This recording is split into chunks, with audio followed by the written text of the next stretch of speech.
વડોદરા તરફથી એક luxury bus Valia ચોકડી નજીક આરટીઓ અધિકારીઓ પર બસ રોકવા જતા બસ ઉપર ચડાવી દેવાનો હિચકારો પ્રયાસ કરાયો હતો. અંકલેશ્વર ધામરોડ પાટિયા તરફ જિલ્લાની હદમાં જિલ્લા આરટીઓ અધિકારી સરપ્રાઇઝ ચેકિંગ માટે વાલિયા ચોકડી નજીક ઊભા હતા. દરમિયાન આરટીઓ નંબર આધાર અધિકારીઓ મોબાઈલ એપ પર ટ્રેક્સ ચેકિંગ કરી રહ્યા હતા. દરમિયાન ટેકનિકલ એરર આવતી બસ ઊભી રાખવા જણાવ્યું હતું. જો કે બસ ચાલક બસ રોકવાના બદલે આરટીઓ ગાડી પર વારંવાર ટક્કર મારવાનો પ્રયાસ કરી રહ્યો હતો. આ દરમિયાન આરટીઓ અધિકારીઓ દ્વારા પાનોલી પોલીસને જાણ કરતા પાનોલી પોલીસની ટીમ ખરોડ પાનોલી બ્રિજ પાસે પહોંચી હતી.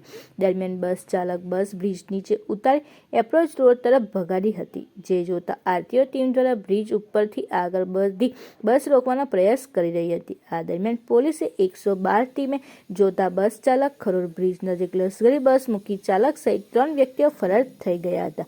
આ દરમિયાન આરટીઓ ટીમ પણ ત્યાં પહોંચી હતી અને તેઓ દ્વારા બસ ટ્રાન્સપોર્ટના સંચાલકનો કરવાનો પ્રયાસ કર્યો હતો. જો કે ના થતાં બસ ડિટેઇન કરી આરટીઓ કચેરી ખાતે લઈ આવી હતી અને બસના રજિસ્ટ્રેશન આધારે બસ માલિકને ટ્રાન્સપોર્ટ ઓફિસ સંપર્ક કરી તપાસ શરૂ કરી હતી. ઘટના અંગે આરટીઓ વિભાગ દ્વારા સરકારી કેમેરામાં થયેલા રેકોર્ડિંગના આધારે અત્યંત રફ ડ્રાઇવિંગ અંગે તેમજ ટેક્સ અંગે ગુનો નોંધવાની તજવીજ શરૂ કરી હતી.